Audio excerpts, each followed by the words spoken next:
Sai Krishna case వివాదంలోకి deputy CM Pawan Kalyan అనవసరంగా లాగుతున్నారు అన్నారు సీఎం చంద్రబాబు. దీనిపై వాస్తవాలను ప్రజల్లోకి తీసుకువెళ్లాలని మంత్రులను ఆదేశించారు. కేసులో ఇప్పటికే సిట్ దర్యాప్తు కొనసాగుతోందన్నారు సీఎం. నిష్పక్షపాత విచారణే తమ ప్రభుత్వ లక్ష్యమని స్పష్టం చేశారు. సాయి కృష్ణ కేసుపై సీఎం చంద్రబాబు సమీక్ష నిర్వహించారు. కేబినెట్ భేటీ అనంతరం మంత్రులతో ఈ అంశంపై మాట్లాడారు. ఈ కేసుకి సంబంధించి ప్రభుత్వం అన్ని చర్యలు తీసుకుందని మంత్రులకు వివరించారు.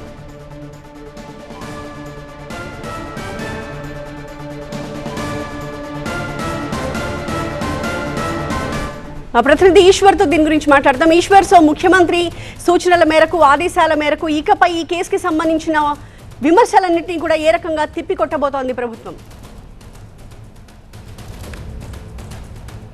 ఎగ్జాక్ట్లీ ఈరోజు క్యాబినెట్లో దాదాపుగా 87 అంశాలకు పైగా సుదీర్ఘమైన అజెండా ఉన్నింది. వాటన్నిటిని దాటిన తర్వాత దాదాపుగా 4 గంటల పాటు కేవలం అజెండా మీద సమావేశం జరిగింది. ఆ తర్వాత రాజకీయపరమైన అంశాల మీద కూడా దాదాపు 2 గంటల పాటు ముఖ్యమంత్రి మంత్రులతో సమావేశమయ్యారు. ప్రధానంగా సాయి కృష్ణకి సంబంధించిన అదృశ్యం పైన, అలాగే నాగరాజు వ్యవహారం పైనే పెద్ద ఎత్తున ముఖ్యమంత్రి మంత్రులతో డిస్కస్ చేశారు. ఆ క్రమంలో పూర్తిగా రాష్ట్ర ప్రభుత్వం చట్టపరంగా ముందుకు వెళ్తోంది. నిష్పక్షపాత దర్యాప్తునే రాష్ట్ర ప్రభుత్వం కోరుకుంటుంది. అట్లాంటి ఆదేశాలనే సంబంధిత అధికారులకు ఇవ్వడం జరిగింది. ఆ మేరకే అనేక కమిటీలని కేవలం ఆ సిట్ ఒక్కటే కాకుండా దానికి ముందు దర్యాప్తు కమిటీని ఏర్పాటు చేసాం. అంతకంటే ముందు ఒక ఐఓని ఎస్టాబ్లిష్ చేయడం జరిగింది. సో ఇట్లాంటివన్నీ తీసుకున్న తర్వాత ఇంకా అనుమానాలు ఉంటే దాన్ని తొలగిపోవడానికి సిట్ను కూడా ఏర్పాటు చేయడం జరిగింది. సో ఇంత జాగ్రత్తలు తీసుకున్నప్పటికీ కూడా కొన్ని విమర్శలు కావాలనే కుల ప్రాతిపదికన విమర్శలు చేసే ప్రయత్నాన్ని వైఎస్ఆర్ కాంగ్రెస్ పార్టీ కావచ్చు, లేకపోతే మిగతా పార్టీలు చేస్తున్నాయి. ఇట్లాంటి వాటి పట్ల అనవసరంగా ఉండాలి. అందులోనూ ఇట్లాంటి కీలక వ్యవహారంలోకి ఉప ముఖ్యమంత్రి అదే సామాజిక వర్గానికి సంబంధించిన పవన్ కళ్యాణ్ తీసుకురావడం ద్వారా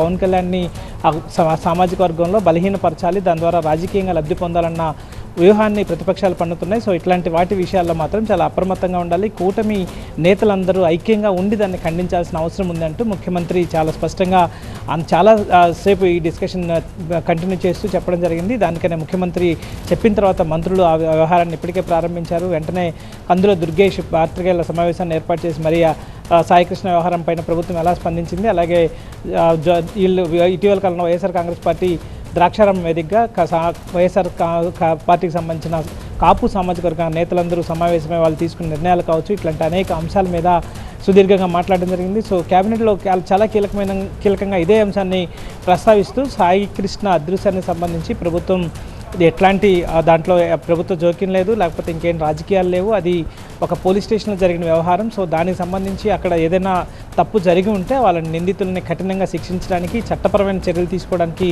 వెనకడికి వేసే ప్రసక్తే లేదు.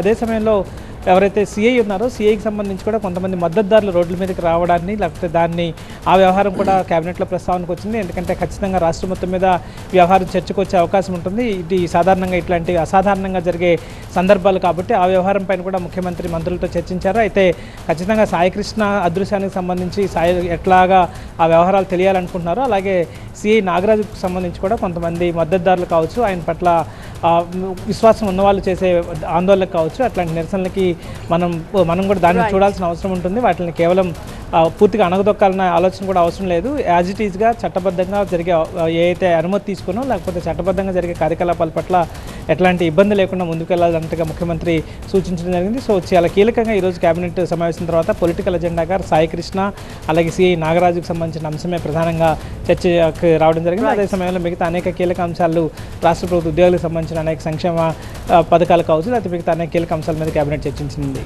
Thank you Eshwar.